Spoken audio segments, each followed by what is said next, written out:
नमस्कार दोस्तों, मैं हूं सुरेश गुप्ता और आप सभी का स्वागत है मेरे इस YouTube चैनल पर। हमारी इस एक्सक्लूसिव बेसिक फोटोग्राफी सीरीज के अब तक 6 लेसन हो चुके हैं, जिनमें आपने सीखा कि एक सही तस्वीर लेने के लिए अपर्चर, ISO और शटर स्पीड को बैलेंस करके कैसे इस्तेमाल करना चाहिए। इन तीनों एलिमेंट्स को सही ढंग से सेट करने के लिए कैमरे में एक एक्सपोजर मीटर होता है, जो आपको बताता रहता है कि आपने एक्सपोजर सही दिया है या नहीं। लेकिन इंसान के दिमाग के अलावा जितनी भी आर्टिफिशियल इंटेलिजेंस हैं, उन सभी की कहीं न कहीं अपनी लिमिटेशन होती है। ये सही काम तब तक करती हैं जब तक इन्हें सही कमांड मिलती रहती है। उदाहरण के लिए, अगर आप सूरज के सामने किसी को खड़ा करके फोटो लेते हैं और आपने कैमरे को कोई स्पेसिफिक कमांड नहीं दी, तो आपका कैमरा सूरज के हिसाब से ही एक्सपोजर देगा और आपके सब्जेक्ट का पूरा चेहरा काला ब्लैक हो जाएगा। इन्हीं समस्याओं से बचने के लिए सभी कैमरों में एक्सक्लूसिव मीटरिंग सिस्टम दिया जाता है, जो आपकी ज़रूरतों और सीन की लाइट पोजीशन के हिसाब से काम करता है। इस वीडियो में हम इन्हीं मीटरिंग मोड्स के बारे में बात करेंगे। तो आइए वीडियो को शुरू करते हैं। कैमरे के मीटरिंग मोड्स आपकी फोटोग्राफी के सबसे महत्वपूर्ण सेटिंग्स में से एक हैं। ये निर्धारित करते हैं कि आपका कैमरा प्रकाश को कैसे मापता है और इसका आपकी तस्वीरों पर क्या प्रभाव पड़ता है। यह जानना कि प्रत्येक मीटरिंग मोड का उपयोग कब और कैसे करना है, आपके कैमरे से बेस्ट रिजल्ट्स प्राप्त करने के लिए आवश्यक है। मीटरिंग मोड क्या है?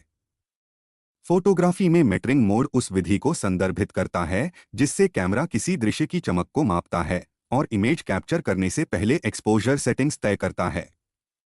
यह फ्रेम में लाइट का विश्लेषण करके एक्सपोजर सेटिंग्स को निर्धारित करता है। मीटरिंग मोड फ्रेम की कुल ब्राइटनेस, कंट्रास्ट और सब्जेक्ट की दूरी जैसे फैक्टर्स पर विचार करता है। विभिन्न मीटरिंग मोड सीन के विभिन्न क्षेत्रों या पहलुओं को प्राथमिकता देते हैं। यह कैमरे को एक अच्छी तरह से बैलेंस फोटो के लिए बेस्ट एक्सपोजर सेटिंग्स की कैलकुलेशन करने में मदद करता है। आपकी फोटोग्राफी स्टाइल और आप कौन सा सीन कैप्चर करने जा रहे हैं, उसके आधार पर कैमरे में कई मीटरिंग मोड्स होते हैं। ये मोड्स आपको यह फ्लेक्सिबिलिटी देते हैं कि आप अपनी ली गई इमेज के किस पार्ट और किस सब्जेक्ट को सबसे ज्यादा वेटेज देना चाहते हैं। कैमरा अपने आप उसी एरिया पर सबसे ज्यादा ध्यान देकर एक्सपोजर सेटिंग करता है। इन जरूरतों के हिसाब से कैमरे में 3 बेसिक मीटरिंग मोड्स दिए जाते हैं, जो लगभग सभी कैमरों में उपलब्ध होते हैं। Spot metering mode, centre weighted metering mode, matrix metering mode. आइए आपको इन तीनों मीटरिंग सिस्टम्स की विशेषताएं बताते हैं। स्पॉट मीटरिंग अपने नाम से ही समझ में आता है।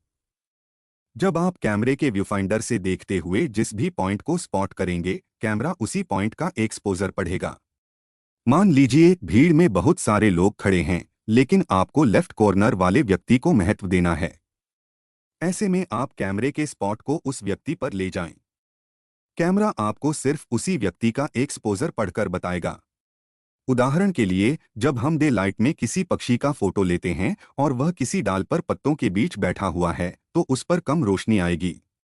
अगर हम आसपास के हिसाब से एक्सपोजर देंगे, तो तस्वीर अंडर एक्सपोज हो जाएगी।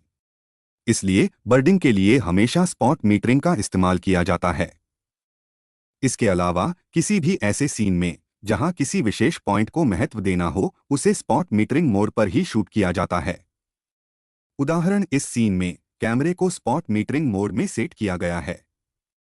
कैमरा शटर प्रायोरिटी मोड में है। अब कैमरे का स्पॉट जिस जगह पर जा रहा है, उसके अनुसार अपर्चर अपने आप बदल रहा है। अगले उदाहरण में स्पॉट को बिल्कुल राइट साइड में लॉक किया गया है। सबसे पहला खिलौना ऑफ वाइट कलर का है, जिसे सबसे कम एक्सपोजर चाहिए। इसलिए कैमरा F16 से F18 दिखा रहा है। जब उस खिलौने को हटाकर टी शर्ट वाले गुड्डे को रखा गया, तो उसे सबसे ज्यादा एक्सपोजर चाहिए। इसलिए कैमरा F13 से F14 दिखाने लगा। और जब येलो टॉय, जो कि बहुत ब्राइट है, उसे रखा गया, तो कैमरा F18 दिखाने लगा। इस उदाहरण से आपको यह साफ हो गया होगा कि अगर किसी स्पेसिफिक पॉइंट को शूट करना हो तो स्पॉट मीटरिंग बिल्कुल सही रहती है। Centre weighted metering mode. इस मोड में कैमरा पूरी तरह से सेंटर के ऑब्जेक्ट के प्रति डेडिकेटेड रहता है। आसपास कुछ भी हो, कैमरा सेंटर पॉइंट को जो भी एक्सपोजर चाहिए उसी के अनुसार एक्सपोजर को पढ़ता है। यह सेटिंग ज्यादातर किसी प्रोग्राम या इवेंट में उपयोग की जाती है जहां हमारा मुख्य सब्जेक्ट आमतौर पर सेंटर में ही रहता है, जैसे कि वेडिंग प्रोग्राम या कोई पॉलिटिकल रैली जहां हमारा मुख्य आकर्षण बिंदु सेंटर में होता है। इस उदाहरण में कैमरे को सेंटर मीटरिंग मोड में सेट किया गया है। कैमरा सेंटर पॉइंट का एक्सपोजर बता रहा है। जब हम कैमरे के स्पॉट को लेफ्ट, राइट, ऊपर या नीचे मूव कर रहे हैं, तब भी एक्सपोजर में कोई बदलाव नहीं हो रहा, क्योंकि कैमरे ने सेंटर पॉइंट को होल्ड कर रखा है। दूसरा उदाहरण, यहां एक्सपोजर सेंटर पॉइंट पर लॉक है। जब हम टॉयज की पोजीशन बदल रहे हैं, तो सेंटर वाले टॉय को जो एक्सपोजर चाहिए, कैमरा उसे अपने आप सेट कर रहा है। सेंटर वेटेड मीटरिंग उन परिस्थितियों में बहुत उपयोगी होती है जहां मुख्य सब्जेक्ट सेंटर में हो और आप बाकी चीजों को इग्नोर करते हुए केवल सेंटर पर ध्यान देना चाहते हैं। Matrix metering mode. Matrix metering mode को इवैल्यूएटिव मीटरिंग या मल्टी मीटरिंग भी कहा जाता है। यह मोड कैमरे में सबसे एडवांस और स्मार्ट मीटरिंग सिस्टम होता है। यह पूरा सीन पढ़ता है और एक्सपोजर को बैलेंस करने की कोशिश करता है। मैट्रिक्स मीटरिंग कैसे काम करता है? इस मोड में कैमरा पूरे फ्रेम को कई छोटे छोटे जोन्स में बांटता है। हर जोन की लाइट, डार्कनेस और कंट्रास्ट का विश्लेषण करता है। यह तय करता है कि सीन का कौन सा हिस्सा सबसे ज्यादा महत्वपूर्ण है और उसी हिसाब से एक्सपोजर सेट करता है। यह मोड उन स्थितियों में सबसे अच्छा काम करता है जहां सीन में लाइट का डायनामिक रेंज समान हो। इस उदाहरण में कैमरे को मैट्रिक्स मीटरिंग मोड में डाला हुआ है, तो कैमरे ने अपने सामने के सीन को पढ़कर एक्सपोजर को इवैल्यूएट किया कि किस जोन का एक्सपोजर पढ़ना है। उसके बाद उसने एक्सपोजर को फ्रीज कर दिया।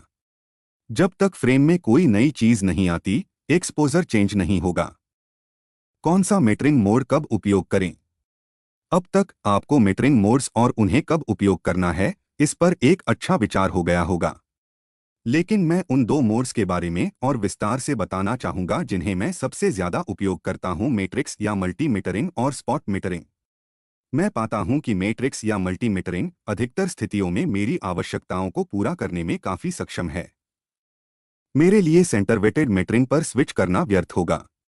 जब मैट्रिक्स मीटरिंग सब्जेक्ट को सही ढंग से प्रस्तुत नहीं कर पाता, तो मैं स्पॉट मीटरिंग का उपयोग करता हूं। यह मुझे दृश्य के उजले और गहरे हिस्सों पर अधिक नियंत्रण देता है। खास तौर पर जब मैं पोर्ट्रेट्स लेता हूं, तो प्रॉपर स्किन टोन को अचीव करने के लिए स्पॉट मीटरिंग बहुत काम आता है। जब आप तेज रोशनी में या बैक लाइट में पोर्ट्रेट्स लेते हैं, तो पिक्चर्स के अंडर एक्सपोज रहने का रिस्क रहता है। इसका कारण यह है कि कैमरा एक्स्ट्रा लाइट्स की ग्लेयर्स की वजह से फेस का एक्सपोजर सही तरीके से रीड नहीं कर पाता है। ऐसी परिस्थितियों में आपको हमेशा स्पॉट मीटरिंग यूज करना चाहिए और हो सके तो सब्जेक्ट के बिल्कुल नजदीक जाकर फेस का एक्सपोजर रीड करिए और उसे लॉक कर दीजिए। अंडर एक्सपोज की प्रॉब्लम कभी नहीं आएगी। थोड़ा समय निकालकर विभिन्न मीटरिंग मोड्स का प्रयोग करें।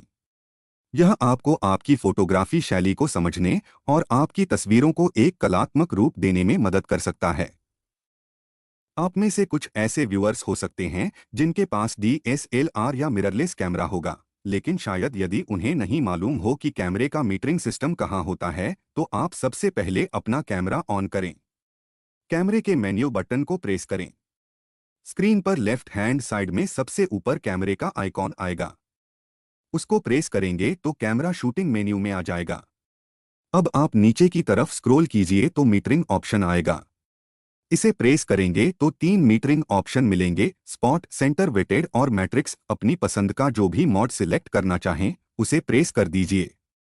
कैमरे का एक्सपोजर सिस्टम उसी मोड में आ जाएगा। जब भी आपको मोड चेंज करना हो, मीटरिंग ऑप्शन को प्रेस कीजिए। तीनों मोड में से जो भी सिलेक्ट करना हो, उसे प्रेस कर दीजिए। आपका नया मोड सिलेक्ट हो जाएगा। इस वीडियो में बस इतना ही। अगले वीडियो में फिर मिलते हैं एक नए और रोचक टॉपिक के साथ। Thanks for watching. अगर आपको यह वीडियो पसंद आया हो तो इसे लाइक और शेयर करें। चैनल को सब्सक्राइब भी जरूर करें। जल्दी ही मिलते हैं एक नए वीडियो के साथ। नमस्ते। जय हिंद।